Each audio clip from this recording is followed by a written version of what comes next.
Assalamualaikum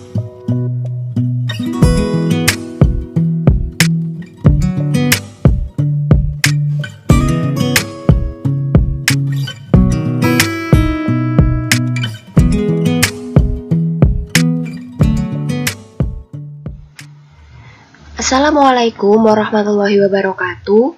Kembali lagi dengan saya. Kali ini saya akan mengulas mengenai potensi umbi lokal dalam membentuk ketahanan tubuh dan ketahanan pangan di Indonesia. Selamat menyaksikan ya, supaya kita semua tidak salah memahami keberadaan umbi-umbian yang berada di Indonesia. Nah, umbi itu apa sih? Mungkin teman-teman juga sudah tahu apa itu umbi. Singkong, ubi jalar, wortel, kentang termasuk dalam kategori umbi-umbian. Namun, tidak hanya sebatas itu saja. Di dalamnya masih banyak sekali hal yang dapat kita temukan dari umbi itu sendiri. Umbi merupakan organ tumbuhan yang mengalami perubahan bentuk dan ukuran akibat fungsinya, yaitu sebagai alat perkembangbiakan atau cadangan makanan. Nah, seperti contohnya adalah singkong. Singkong merupakan bagian yang mengalami pembesaran di bagian batangnya. Hal ini karena perubahan fungsi singkong yaitu sebagai cadangan makanan. Berikut adalah jenis-jenis umbi. Namun, secara garis besar, umbi dibedakan menjadi dua, yaitu umbi sejati dan umbi tidak sejati. Untuk umbi sejati dibagi menjadi tiga, yaitu umbi batang, umbi akar, dan umbi udara. Sedangkan umbi tidak sejati adalah umbi lapis. Nah, mengapa disebut umbi sejati dan umbi tidak sejati? Penjelasannya adalah selanjutnya. Yang pertama adalah umbi batang. Contoh dari umbi batang ini adalah singkong, kemudian ubi jalar.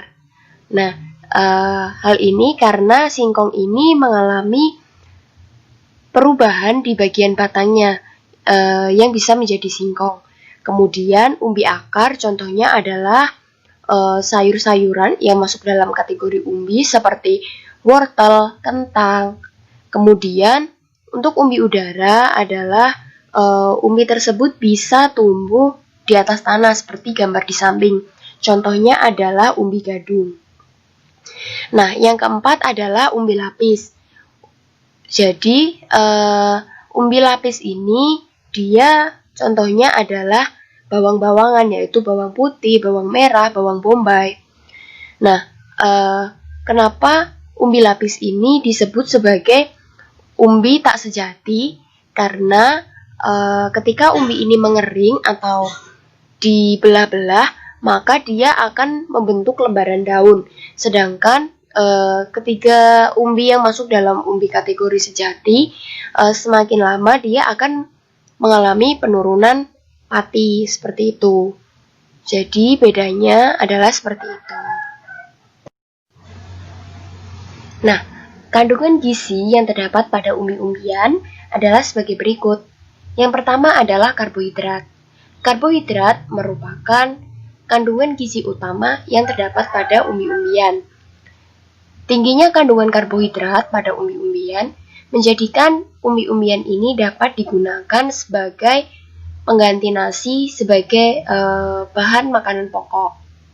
Nah, oleh sebab itu, semakin berkembangnya teknologi, umbi-umbian dapat dimanfaatkan untuk membuat beras analog atau beras tiruan. Nah, sehingga jika Indonesia kekurangan padi, maksudnya hasil panennya kurang seperti itu, maka kita tidak perlu khawatir karena umbi-umbian dapat menggantikan fungsi dari beras tersebut, yaitu bisa langsung dimakan ataupun bisa dijadikan sebagai beras analog. Sehingga dengan hal ini, ketahanan pangan di Indonesia dapat dipertahankan. Kandungan yang kedua adalah serat. Nah, umbi-umbian seperti wortel itu banyak mengandung serat. Serat ini sangat berperan penting dalam kesehatan tubuh. Terlebih jika orang tersebut sedang menjalani program diet. Nah, serat ini merupakan bagian terpenting dalam program diet. Karena apa? Karena serat ini sangat susah dicerna dalam tubuh, sehingga mengakibatkan orang yang mengkonsumsi serat tersebut tidak mudah mengalami rasa lapar. Selanjutnya adalah protein. Nah, umbi-umbian juga memiliki kandungan protein yang cukup tinggi.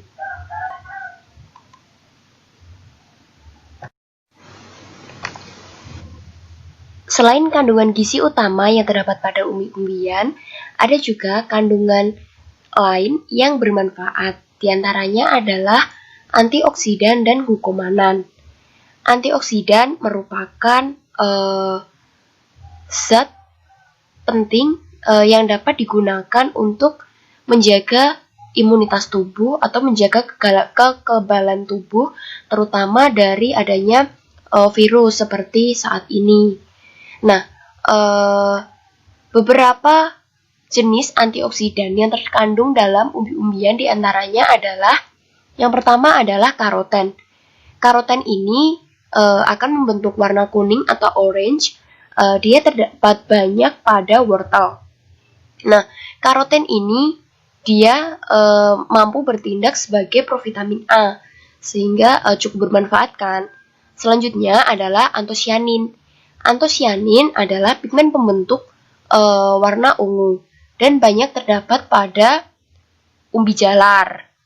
Nah, antosianin ini memiliki peranan yang sangat besar, terlebih jika saat musim wabah corona seperti ini, maka antosianin ini dapat membentuk sistem kekebalan tubuh sehingga tubuh tidak rentan terhadap virus. Kemudian ada juga dioskarin, fenol.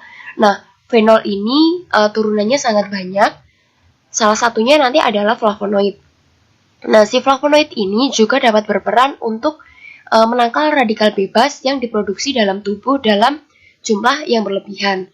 Nah, radikal bebas ini dapat diproduksi oleh tubuh ketika tubuh itu dalam keadaan kelelahan yang sangat-sangat kelelahan, kemudian tubuh dalam keadaan stres, itu juga bisa. Sehingga jika dikaitkan dengan wabah corona saat ini sangat cocok dikonsumsi oleh para tenaga medis, di mana dia yang membutuhkan perlindungan ekstra terhadap tubuhnya dari rasa stres, kemudian kelelahan, kecapean, seperti itu. Nah, sehingga akan sangat bermanfaat. Kemudian ada glukomanan. Nah, glukomanan ini dapat digunakan sebagai zat pengental alami.